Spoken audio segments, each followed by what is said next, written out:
Hello नमस्ते। मैं स्वागत करती हूँ आप सभी का आपके अपने यूट्यूब चैनल लहर में। सबसे पहले आप सभी से तहे दिल से क्षमा मांगती हूँ कि इतने लंबे समय से मैं आप लोगों के साथ किसी भी प्रकार की कविता या कहानी को लेकर नहीं आई।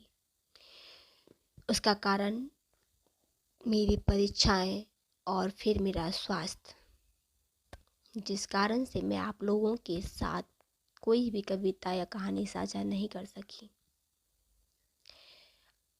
अब मैं कोशिश करूंगी कि निरंतर मैं आप लोगों के साथ कविता कहानी लेकर आती रहूं। तो इसी के साथ मैं आगे बढ़ती हूँ और आज आपके साथ एक कविता साझा करती हूँ। कवि विद्रोही जी की कविता का नाम औरतें। आशा करती हूँ कि आपको ये पसंद आए। कुछ औरतों ने अपनी इच्छा से कुएं में कूदकर जान दे दी थी, ऐसा पुलिस के रिकॉर्ड में दर्ज है। और कुछ औरतें चिता में जलकर मरी थीं, ऐसा धर्म की किताबों में लिखा है। मैं कवि हूँ, करता हूँ, क्या जल्दी है। मैं एक दिन पुलिस और पुरोहित दोनों को एक ही साथ औरतों की अदालत में तलब कर दूंगा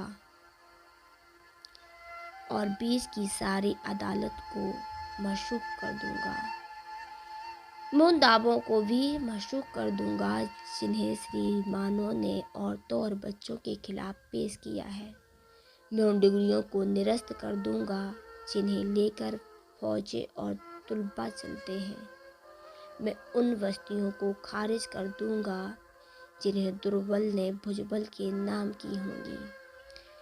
मैं उन औरतों को जो कुएं में कूदकर या चिता में जलकर मरी हैं फिर से जिंदा करूंगा और उनके बयानत को दोबारा कलमबद्ध करूंगा कि कहीं कुछ छूटा तो नहीं गया, कि कहीं कुछ बाकी तो नहीं रह गया, कि कहीं कोई भूल तो नहीं हुई। क्योंकि मैं उन औरतों के बारे में जानता हूँ जो अपने एक बित्ते के आंगन में अपनी 7 बित्ते की देह को जिंदगी समोई रही और कभी भूल कर बाहर की तरफ झांका भी नहीं। और जब वह बाहर निकली तो औरत नहीं, उसकी लाश निकली, जो खुले में पसर गई माँ बेतनी की तरह।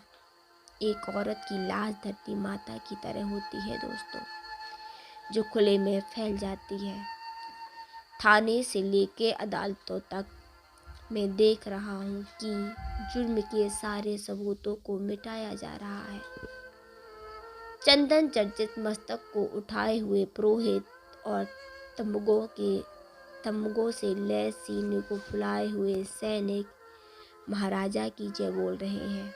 वे महाराजा जो मर चुके हैं और महारानियां सती होने की तैयारी कर रही हैं। और जब महारानियां नहीं रहेंगी तो नौकरानियां क्या करेंगी, इसलिए वे भी तैयारियां कर रही हैं। मुझे महारानियों से ज़्यादा चिंता नौकरानियों की होती है, जिनके पति जिंदा है और बेचारे रो रहे हैं। कितना खराब लगता है एक औरत को अपने रोते हुए पति को छोड़कर मरना, जबकि मर्दों को रोती हुई औरतों को मारना भी खराब नहीं लगता। औरतें रोती जाती हैं, मर्द मारते जाते हैं। औरतें और जोर से रोती हैं, मर्द और जोर से मारते हैं। औरतें खूब जोर से रोती हैं, मर्द इतनी जोर से मारते हैं कि वे मर जाती हैं। इतिहास में वह पहली औरत कौन थी जिसे सबसे पहले जलाया गया, मैं नहीं जानता, लेकिन जो भी रही होगी मेरी माँ रही होगी। लेकिन मेरी चिंता यह है कि भविष्य की वह आखिरी औरत कौन होगी जिसे सबसे अंत में जलाया जाएगा, मैं नहीं जानता, लेकिन जो भी होगी मेरी बेटी होगी और मैं ये नहीं होने दूंगा। इसी के साथ मैं लेती हूँ आपसे विदा।